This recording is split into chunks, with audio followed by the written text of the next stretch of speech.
17 waktu Indonesia Barat, dan tentunya rangkaian film ini kita isi dengan materi-materi yang insya Allah akan meningkatkan kualitas pengetahuan kita terkait dengan din, ya, terkait dengan agama Islam. Dan untuk sore ini pemirsa, kita akan membahas terkait dengan tolong menolong. Beliau Ustadz Ahmadi SAG sudah di tengah-tengah kita. Saya sapa beliau terlebih dahulu. Assalamualaikum warahmatullahi wabarakatuh, Ustaz. Waalaikumsalam. Ya, kabar sehat, Ustaz? Alhamdulillah sehat. Bisa dilepas dulu, Ustaz. Baik. Meskipun live pemirsa di mana saja berada saat ini, kita juga tetap terus mengingatkan, menjaga protokol kesehatan agar semuanya sehat. Begitu, Ustaz, kira-kira? Begitu juga dengan saudara-saudara kita yang ada di rumah, baik yang mengikuti jiram di majelis ataupun di rumah masing-masing, tetap jaga kesehatan. Mudah-mudahan semua kegiatan kita lancar tentunya. Ustaz, terkait dengan materi hari ini, tolong menolong ya, Ustaz, ya. Barangkali yang terkawal dulu sebagai mukadimah, kami silahkan, Ustaz. Ya. Assalamualaikum warahmatullahi wabarakatuh. Innal hamdalillah nahmaduhu wa nasta'inuhu wa nastaghfiruh wa na'udzu billahi min shururi anfusina wa sayyiati a'malina. May yahdihillahu fala mudilla lahu wa may yudlil fala hadiya lahu. Asyhadu an la ilaha illallah wahdahu la syarika lahu wa asyhadu anna Muhammadan abduhu wa rasuluh. Allahumma shalli wa sallim wa barik ala Muhammadin wa ala alihi wa ashabihi ajma'in, amma ba'd. Qala ta'ala fi kitabil karim, a'udzu billahi minasy syaithanir rajim. Ya ayyuhalladzina amanu taqullaha haqqa tuqatih wa la tamutunna illa wa antum muslimun. Kaum muslimin rahimakumullah, pertama mari kita bacakan puji syukur kepada Allah Taala atas nikmat-nikmatnya, karunia-Nya, rahmatnya, juga barokahnya, terutama nikmat iman, Islam, kesehatan dan kesempatan yang Allah limpahkan pada kita sampai detik ini, sehingga kita masih dapat melaksanakan di antara kewajiban kita, yaitu silaturahmi pada saudara. Juga Allah berkesempatan kita pada tahun ini kita ketemu dengan bulan Ramadan, bulan yang penuh dengan kebaikan. Mudah-mudahan kita mampu mengisi kegiatan Ramadan dengan sebaik-baiknya. Bukan hanya dengan puasa saja, tapi dengan semua kegiatan termasuk ibadah yang Rasulullah sampaikan kepada kita. Terutama juga kami rahmatullah di bulan Ramadan ini kita berusaha meningkatkan selain ibadah kita juga pengetahuan kita, pengertian tentang agama kita. Ini amat sangat penting karena apa? Dalam Islam terutama urusan ibadah, ilmu qabla amal. Ilmu dulu baru amal. Karena amal tanpa ilmu tidak ada sama sekali. Apalagi urusan ibadah, kita tanpa mengerti ilmunya, kita tidak mungkin benar dalam melaksanakan ibadah.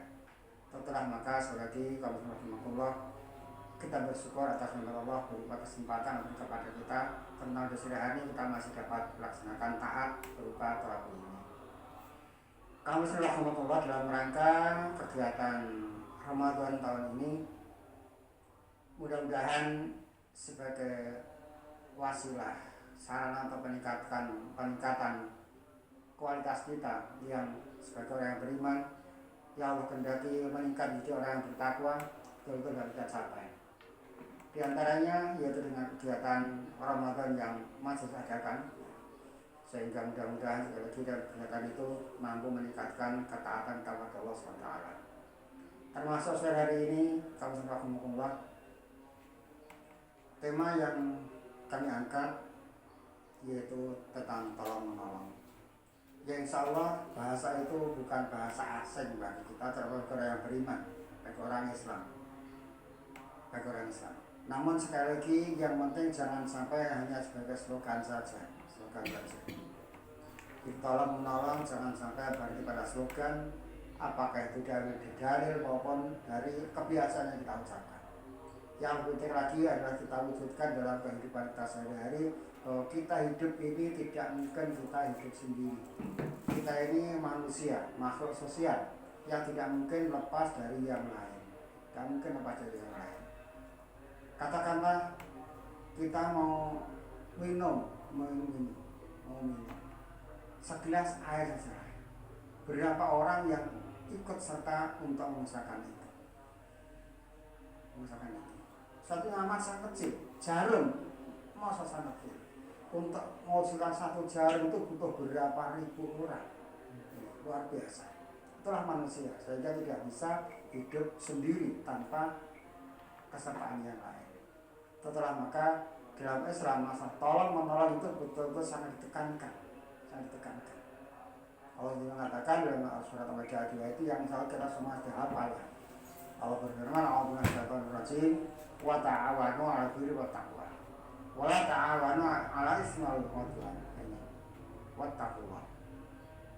Kita tolong menolong kamu dalam urusan takwa dan kebaikan.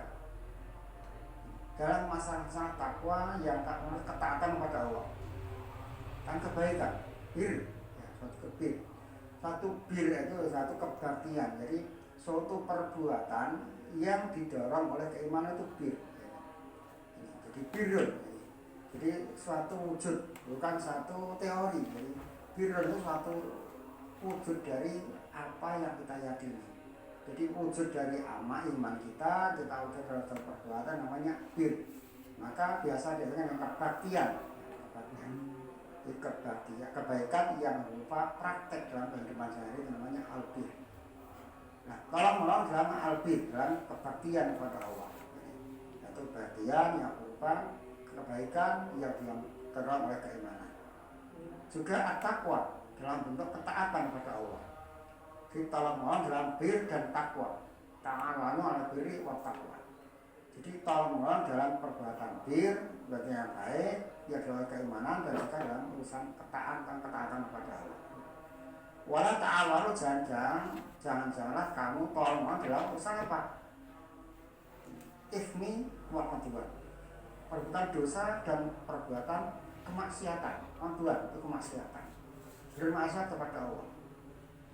Jangan tolong menolong dalam perbuatan dosa dan perbuatan maksiat kepada Allah.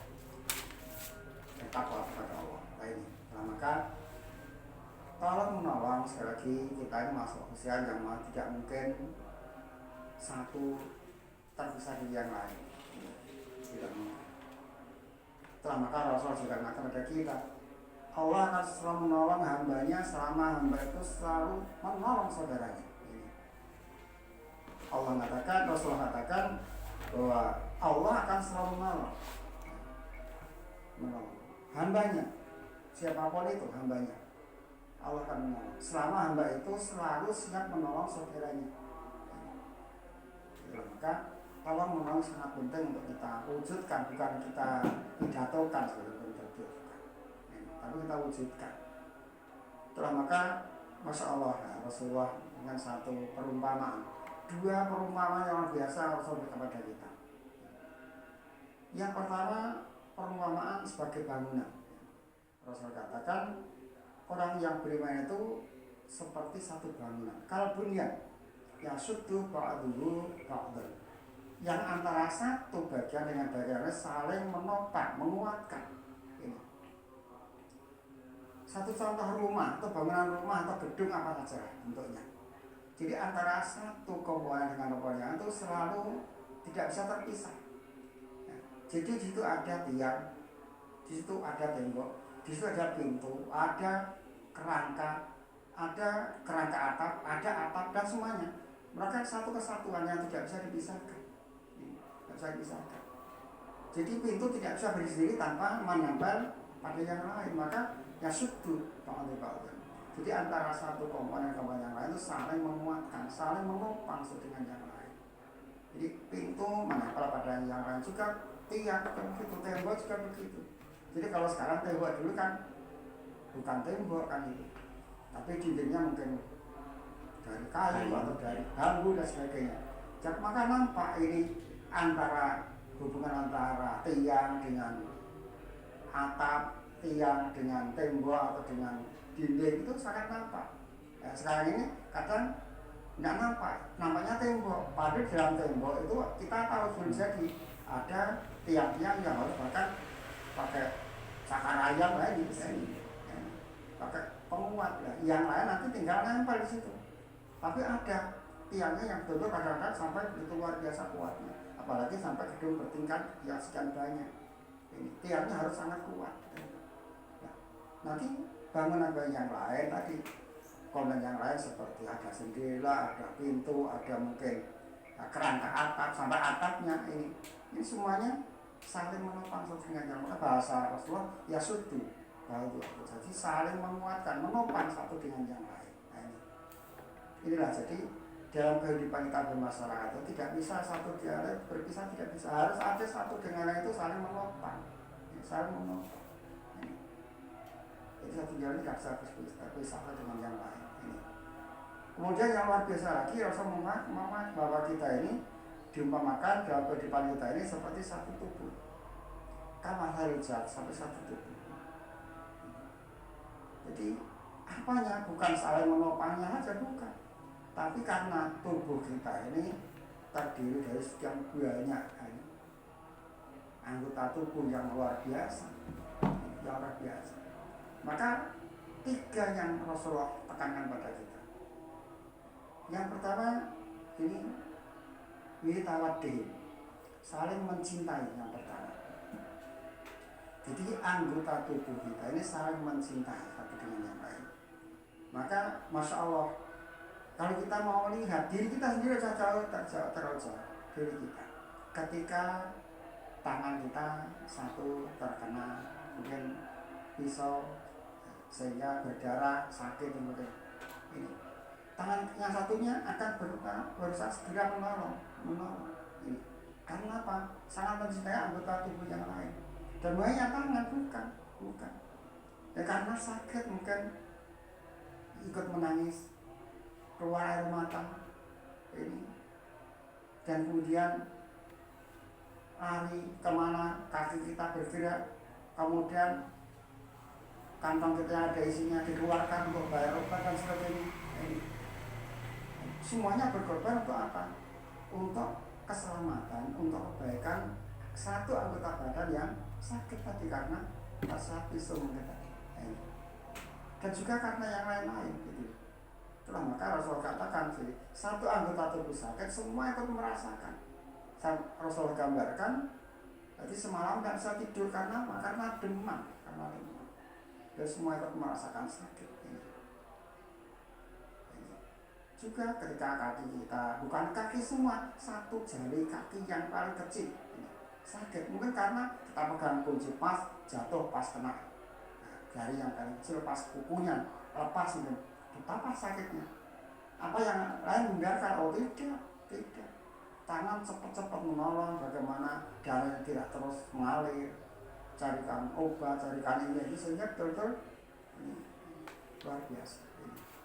Juga selain saling mencintai juga saling menyayangi. Tarahum, saling menyayangi.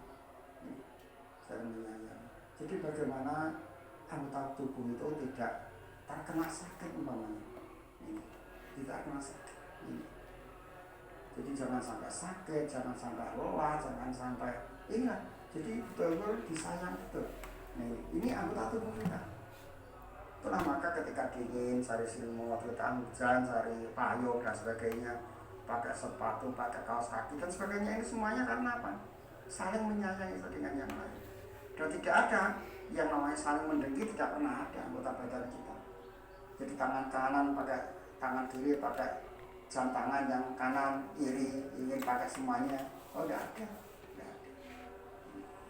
Jadi ketika suatu saat mungkin dalam suatu perlombaan tinju katakanlah, yang jadi yang bekerja apa? Tangan dan muka. Yang banyak mukanya, yang kerja tangannya. Tapi ketika dapat medali, ya dikalungkan di leher bukan di tangan kan itu. Jadi begitu luar biasa. Kemudian ta'atuf, saling empati dan simpati. Jadi betul perhatian satu dengan yang lain. Itu satu gambaran dari Rasulullah.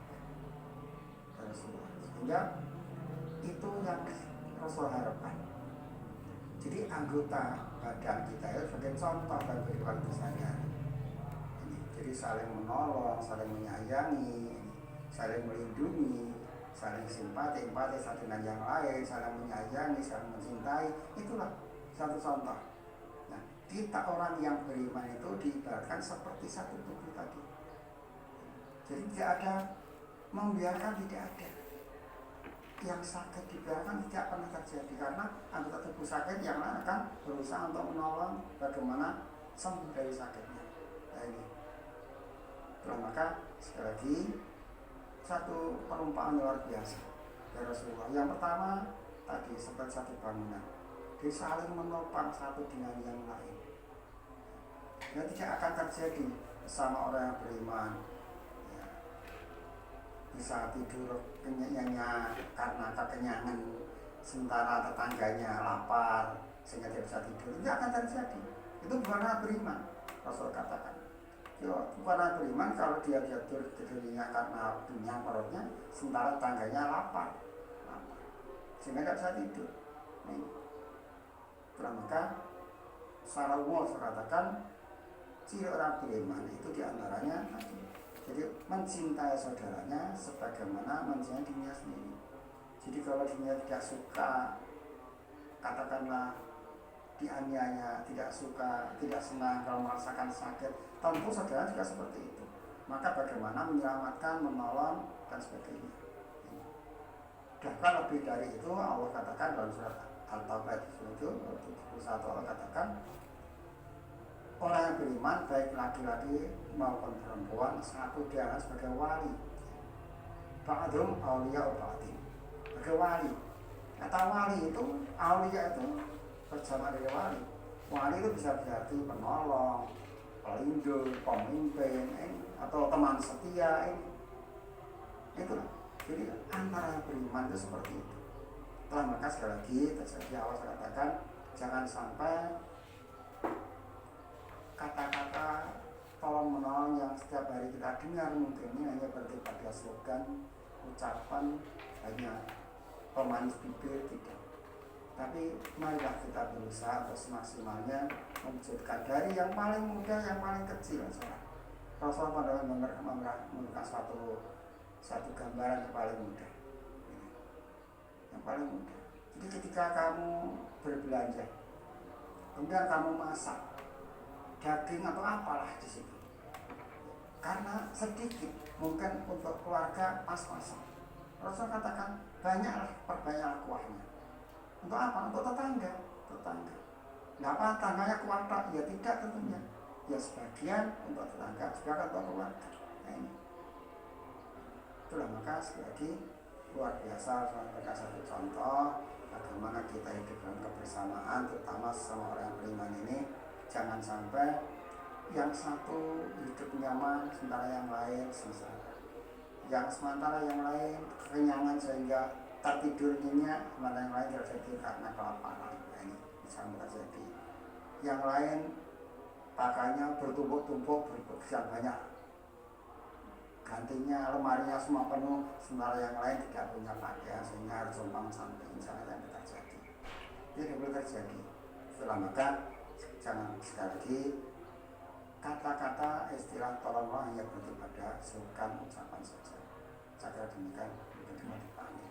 Baik Ustaz, terima kasih penjelasannya. Mudah-mudahan sekali lagi memberikan referensi, memberikan ilmu, memberikan tambahan pengetahuan kepada kita semuanya terkait dengan tolong menolong, dan ternyata tidak hanya di lingkup sesama muslim ya Ustaz ya, bisa tolong menolong dengan siapapun, dengan batas-batas tertentu, kira-kira seperti itu Ustaz.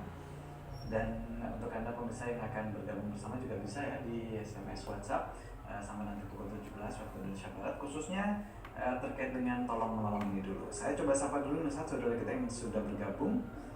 Dari saudara kita di 0821 sekian, cukup panjang, hanya saja intinya Ustaz, bagaimanakah jika tolong menolong kepada orang yang selalu minta tolong terus kepada kita, sementara ketika kita meminta bantuan sama sekali tidak digubris? Terima kasih. Iya. Jadi bagi orang yang beriman itu adalah satu kesempatan, Bahkan Rasulullah katakan, waktu man haram, diberikanlah apapun pada orang yang mengharamkan memberi pada kamu. Jadi dia masya Allah akhirnya luar biasa, jangan memberi, dipinjam pun tidak boleh, meminjam tidak mau kan. Tapi kepada mereka itu jangan sampai kita seperti mereka. Jadi kita jangan bahasa Jadi melu karo melek itu jangan sampai. Ya. Jadi ini kadang-kadang sering kan terjadi ya. Jadi diam tidak baik, kita ikutan tidak baik, jangan sampai. Maka sampai terjadi kan terjadi di masjid kan ini. Kehilangan sandal, ambil sandal orang lain, ini kan sudah kejadian jadi pencuri ya, ini kan double. Ini maka jangan sampai kita iri, kita kepengen pada orang yang tidak baik, jangan sampai. Jadi kalau mereka tidak baik, kita ingatkan, tapi kita jangan ikutan seperti mereka. Jadi saya katakan, jadi kalau mungkin kalau punya tetangga, saudara, kalau akhirnya luar biasa, kita jangan jadi orang baik. Justru dia lebih gimana pada mereka itu. Ya. Baik. Ya Ustaz, kemudian di WhatsApp berikutnya Ustaz, di bulan suci Ramadan ini banyak orang yang berlomba-lomba berbagi untuk saudara-saudara kita yang lainnya. Bagaimanakah menjaga keikhlasan ini agar tolong menolong kita mendapatkan kebaikan? Terima kasih. Iya. Yang lebih lagi sekali lagi ya, memang di Ramadan ini semua perbuatan baik jadi ringan dan gampang. Ya. Karena memang pas sampai Rasul katakan, datang Ramadan itu ibaratnya semua pintu surga dibuka. Jadi untuk mencari surga itu mudah. Dan bahasa Rasul luar biasa. Pintu surga dibuka, neraka ditutup, setan dibelenggu. Jadi untuk menggoda orang berbuat tidak baik itu, atau berbuat baik itu sulit kan. Karena apa? Ya tadi Allah beri kemudahan untuk berbuat kebaikan. Maka yang penting lagi, sekali lagi yang pertama, yang namanya kebaikan amal baik itu bisa diterima itu kuncinya dua. Yang pertama ikhlas karena Allah. Jadi sebaik apapun, sebanyak apapun kita berbuat baik tanpa ada keikhlasan hanya karena Allah, tapi karena mungkin karena ria, karena sumah dan sebagainya, karena yang lain lah, itu tidak ada nilainya. Yang kedua itu karena sebagai tuntunan yang dibenarkan. Ini. Jadi perbuatan yang baik yang dibenarkan. Sekalipun ikhlas tapi tidak benar, ya tidak baik, jadi tidak akan dapat nilai apa-apa. Nah ini, maka kuncinya dua, yang amal kebaikan itu akan diterima Allah. Dua kuncinya, yang pertama ikhlas, yang kedua karena sosok dengan tuntunan Allah dan Rasulnya. Ya, kita menuju ke pertanyaan berikutnya Ustaz dari saudara kita. Ustaz, apakah hikmah atau kebaikan-kebaikan yang kita dapatkan ketika kita selalu memberikan pertolongan kepada orang tua, yakni berbakti kepada orang tua? Ustaz, terima kasih. Ya, jadi sebenarnya kalau seorang anak itu, seorang anak kepada orang tua itu sampai Rasulullah katakan kalau ingin membalas kebaikan orang tua itu tidak mungkin bisa. Ibaratnya setarikan nafas panjang orang tua itu nggak bisa kita membalas. Jadi ibaratkan orang tua ya mengeluh, katakan mengeluh, menarik nafas panjang ya. Itu saja. Karena apa? Karena beratnya ngurusi kita sekali saja, paling kita berapa puluh tahun jadi merepotkan orang tua. Nah, maka kalau kita ingin berbuat membalas kebaikan apa itu tidak mungkin. Maka bahasa Allah ini ya, kita berbuat kebaikan saja. Jadi berbuat baik semaksimalnya. Sampai Rasul katakan kalau sampai ada seorang anak membuat orang tuanya mengeluh atau marah, itu termasuk orang yang durhaka. Setelah maka semaksimalnya ya sekali lagi ya kita serahkan apa yang jadi milik kita. Yang milik kita itu apa? Bukan hanya harta, ya semuanya. Ya harta, ya tenaga, ya waktu, semuanya kita serahkan pada Allah. Dan orang tua tidak pernah minta itu. Tidak pernah minta itu.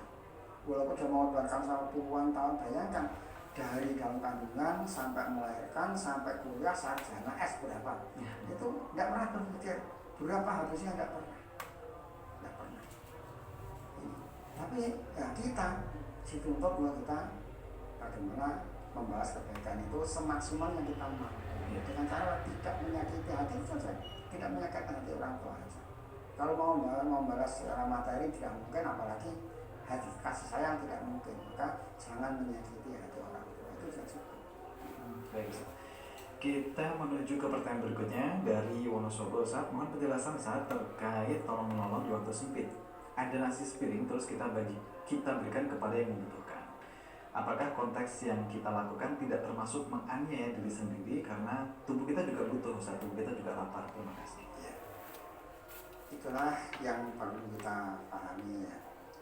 Jadi contoh kehidupan kebersamaan itu sudah dicontohkan oleh sahabat Rasulullah, yaitu kaum Ansor dan Muhajirin. Ya. Nanti bisa juga surat Al-Hasyr ya, 9 dan 10 surat Al-Hasyr ya. Jadi bagaimana kaum Ansor dan Muhajirin itu mereka menjalin kebersamaan, tolong menolong. Ya. Jadi mereka butuh, keluarganya butuh, tapi karena saudaranya yang dari Mekah hijrah ke Madinah itu luar biasa pengorbanannya. Jadi jangan bayangkan dari Wonosobo ke Solo, jangan. Jadi hijrah di Makkah ke Madinah itu bukan dari Wonosobo ke Solo naik bis, nah, bukan. Tapi berjalan kaki dari Mekah sampai Madinah kurang lebih 500 kilo jalan kaki. Tengah padang pasir yang malam dingin, siang panas. Itu masih di bawah kejaran kaum kafir, luar biasa. Pindah ke suatu tempat yang belum pernah dikenal sama sekali. Siapa nanti yang akan menolong, siapa yang akan dijunjung di tempatnya tidak kenal. Tapi sekali lagi, ketika mereka sampai di Madinah, Masya Allah, Rasulullah menyatukan mereka yang hati mereka. Sehingga bagaimana kaum Muhajirin mengorbankan segala yang dimilikinya. Sekali mereka sangat membutuhkan, keluarganya membutuhkan, tapi karena saudaranya kaum Muhajirin dari Mekah Madinah seperti itu pengorbanannya, maka dikorbankan, dikalahkan. Itulah maka ini bukan menganiaya diri. Itulah contoh kebersamaan yang Allah contohkan dalam Al-Quran. Jadi kaum Muhajirin, kaum Ansor disatukan dalam agama dalam Islam ini, sehingga kaum Muhajirin yang betul luar biasa telah mengorbankan dirinya dari Mekah ke Madinah dibawa oleh saudara Ansor yang di Madinah yang juga luar biasa mengorbankan dirinya dan keluarganya dan kebutuhannya untuk saudara yang hijrah dari Mekah ke Madinah. Baik Ustaz. Kita menuju ke WhatsApp berikutnya dari saudara kita di 0813 Pak Tri yang diserahkan ada namanya ternyata ya. Ustaz, adakah nilai kebaikan memberi pertolongan kepada orang yang ini Ustaz, memberi pertolongan kepada orang yang tidak membutuhkan pertolongan? Apakah kita menolong saat diminta tolong? Gitu. Terima kasih.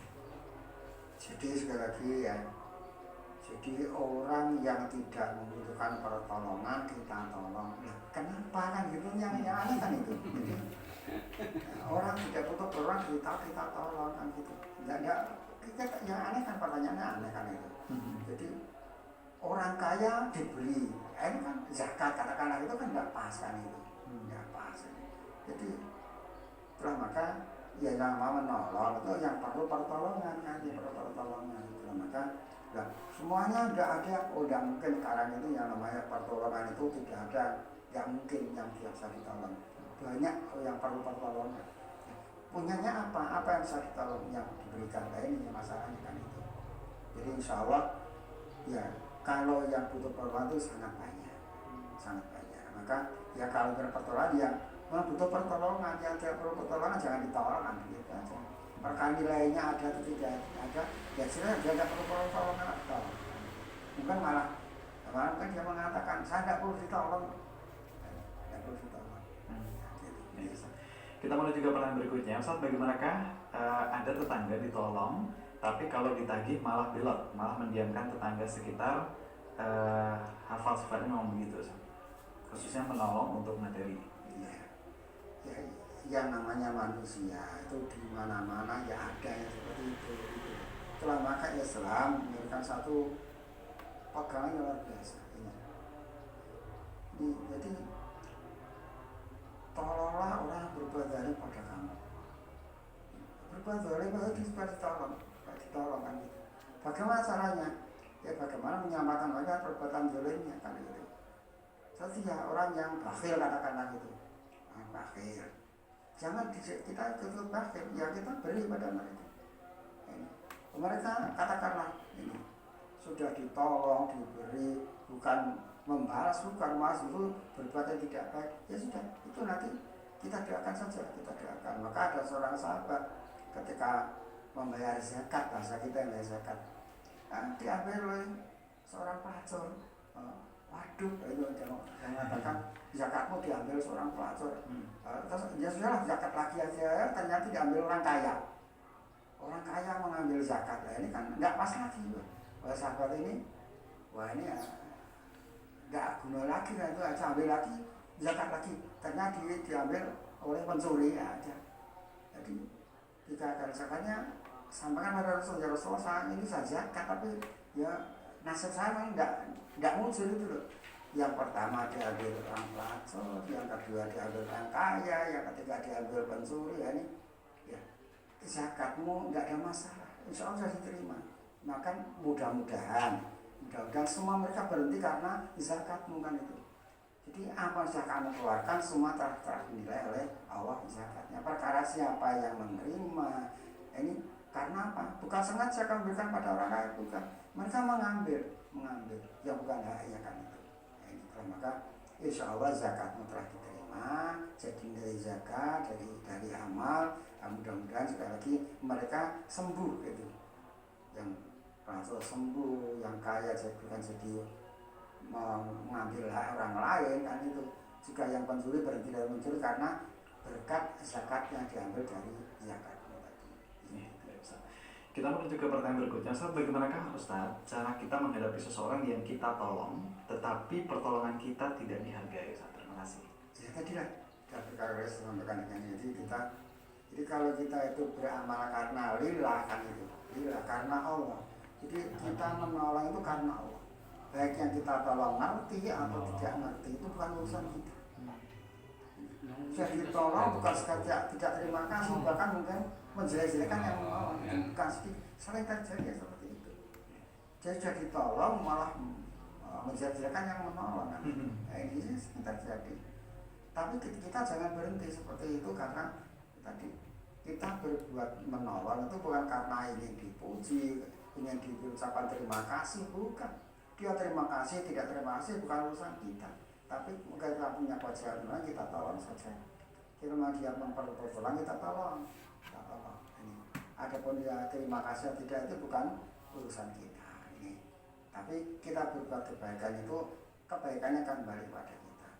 Dengan syarat tadi sekali lagi dua persyaratannya amal kita jadi terima Allah. Yang pertama ikhlas karena Allah, bukan karena ingin terima kasih, ya bukan, karena Allah aja. Nanti Allah akan membalas. Yang kedua yang kita lakukan ini sesuai dengan tuntunan Allah dan Rasul. Sebaik apapun kalau itu tidak cocok atau Rasul ya tadi menolong, tapi karena perbuatan dosa, karena perbuatan maksiat ya tidak ada nilainya, tidak nilainya. Ini itulah maka dua persyaratan amal kita diterima tadi. Yang pertama karena Allah, yang kedua karena cocok dengan aturan Allah dan Rasulnya. Baik Ustaz, nampaknya kita sudah di penghujung kebersamaan kita, tidak terasa. Mudah-mudahan dari materi tolong menolong ini semakin menjadikan kita refleksi diri juga ya Ustaz ya, seberapa besar yang sudah kita berikan untuk orang-orang yang ada di sekitar kita sebagai bentuk ibadah kita, sebagai bentuk kontribusi kita kepada saudara-saudara kita, dan sebagai bentuk Ustaz Anda penutupnya. Kamu rahmatullah, terutama di bulan Ramadan ini sekali lagi Masya Allah luar biasa kita umat Islam dimudahkan oleh Allah untuk berbuat kebaikan secara fisik, secara materi sangat dimudahkan Allah. Itulah maka yang lebih penting lagi bahwa Ramadan ini datang adalah untuk menempa diri kita menjadi orang yang bertakwa. Maka jangan sampai setelah Ramadan selesai, ya itu selesai, jangan. Jadi yang sekarang ini katakanlah untuk menyediakan takjil di masjid-masjid berebut kadang-kadang sampai tumpuk-tumpuk kadang-kadang. Nah ini sehingga orang-orang di dekat masjid itu mereka ke sholat atau tidak Islam bukan bisa menikmati dengan datang ke masjid cari ikut makan-makan, ikut takjil sebagainya, walaupun tidak, mereka tidak puasa. Nah, sampai nanti setelah Ramadan selesai nanti bahwa kita suka bersedekah itu tetap kita lakukan. Walaupun tidak sama bentuknya sebagaimana di bulan Ramadan, tapi suka bersedekah. Nanti insya Allah Allah akan memudahkan kita, Allah akan memudahkan. Ini juga selama Ramadan ini Masya Allah kadang sebulan penuh jamaah ke masjid karena ada tarawehan kan gitu. Nanti rasa Ramadan jangan berhenti hanya di bulan Ramadan. Setelah Ramadan juga kita usahakan istiqomah jamaah ke masjid. Nah, ini juga sholat malamnya karena tarawehan di waktu sore jamaah bisa terus bersakat bahkan ini bersama bahkan dilaksanakan. Ramadan nanti selesai apa kita masih bisa sholat malam, yang mau berkisahkan sama jangan sampai hanya berhenti di bulan Ramadan. Itu yang penting untuk kita perhatikan sehingga betul Ramadan datang mengubah kita dari orang yang beriman saja menjadi orang yang bertakwa, itu taat pada Allah dalam bentuk ketaatan yang sebenarnya. Baik Ustaz, terima kasih banyak untuk materi yang diberikan, dan insya Allah jumpa lagi di kesempatan yang lain Ustaz dengan materi-materi yang lain. Dan ini alhamdulillah nanti juga masih dilakukan materi-materi lainnya ya Ustaz ya, sampai hari Sabtu nanti. Mudah-mudahan banyak hal yang bisa kita dapatkan di rangkaian Kiram ini. Selamat melanjutkan kegiatannya Ustaz. Assalamualaikum warahmatullahi wabarakatuh. Ustaz dimanapun Anda berada, saya sudah bersama kita untuk segmen materi